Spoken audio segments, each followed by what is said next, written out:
Good morning, dear students. Today we are going to start the third part of our unit number 3, laws of motion and force and laws of motion, and chapter number 1, that is the laws of motion. Now for our today's topic is the explanation of the Newton's second law of motion. Newton's second law of motion states that the rate of change of linear momentum of a body is directly proportional to the external force applied on the body, and this change takes place always in the direction of the applied force. Means अगर किसी भी object के ऊपर external force applicable हो रहा है तो वो किसके प्रोपोर्शनल होगा? That is directly proportional to rate of change of linear momentum. Now let us suppose we have an object जिसका मास कितना m है, उसकी वेलोसिटी कितनी है v, then the linear momentum क्या होगी? p vector will be equal to mv vector. Now let is the f external force applied on the body in the direction of the motion of a body. Let us suppose by applying the force F, dp is the change in the momentum, and this change in momentum occurs in the time dt. Then the rate of change of linear momentum कितनी होगी आपके पास? dp by dt. तो according to Newton second law of motion क्या है कि rate of change of linear momentum that is directly proportional to force, और the force is directly proportional to rate of change of linear momentum.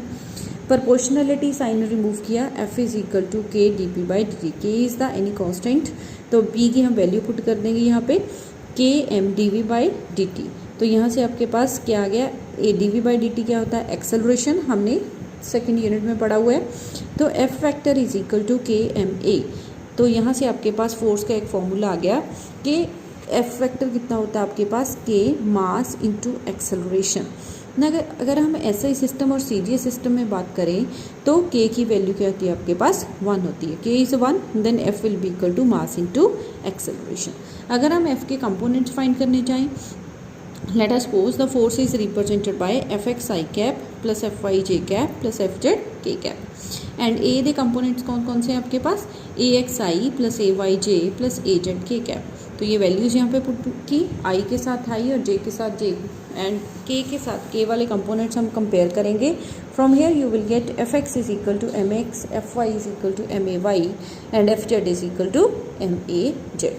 तो f के आपके पास एक vector quantity है और f की डायरेक्शन क्या होगी? Same as that of the acceleration और the same as that of the motion of the object.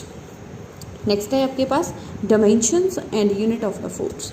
आपके पास फोर्स क्या होता है? मास इनटू एक्सेलरेशन. मास की डायमेंशन क्या होगी? m1. एक्सेलरेशन क्या होती है? l1 t minus 2.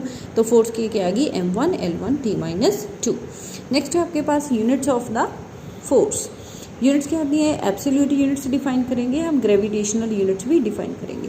Absolute unit क्या होती है? एब्सोल्यूट यूनिट वो होती है जिसमें क्या होता है आपके पास वन, मतलब यूनिटी फोर्स प्रोड्यूस हो रहा है. जैसे आपके पास फर्स्ट एसआई सिस्टम में ये क्या होती है? न्यूटन होती है. तो 1 न्यूटन क्या है आपके पास? Force when produces the acceleration of 1 metre पर second square in body of mass 1 kg. Force क्या है? Mass into acceleration. अगर हम मास को 1 kg पुट कर दें, एक्सेलरेशन को 1 मीटर पर सेकेंड स्क्वायर ले लें, तो जितना फोर्स होगा उसको क्या नाम देंगे हम? 1 newton. The force acting on the body is said to be 1 newton if it produces the acceleration of 1 meter per second square in a body of mass 1 kg. Next is in the CGS system. In the CGS system, the absolute unit of the force is the dyne, and 1 dyne will be equal to 1 gram into 1 centimeter per second square. So, if we are going to define it, the force acting on the object is said to be 1 dyne if it produces an acceleration of 1 centimeter per second square in object of mass 1 gram. Next we have to find the relation between the newton and dyne. अब हमने newton लिखा. Newton क्या था आपके पास? 1 kg into 1 metre पर second square, और 1 kg में कितने ग्राम्स होते हैं? 10⁻³ ग्राम. 1 मीटर पर सेकेंड स्क्वायर कितने सेंटीमीटर पर सेकेंड स्क्वायर क्या आएगा? 10⁻² सेंटीमीटर पर सेकेंड स्क्वायर. इसको मल्टीप्लाई किया तो यहाँ से आ गया आपके पास 10⁻5 gram centimetre per second square. And ये किसका आंसर है? 1 डाइन का. तो आपके पास 1 न्यूटन कितना आ गया? 10⁻5 time. Next is the gravitational unit of force. Gravitational unit of force ऐसा सिस्टम में है आपके पास किलोग्राम वेट और the 1 kilogram force. 1 kilogram force is equal to 1 kg into 9.8 meter per second square.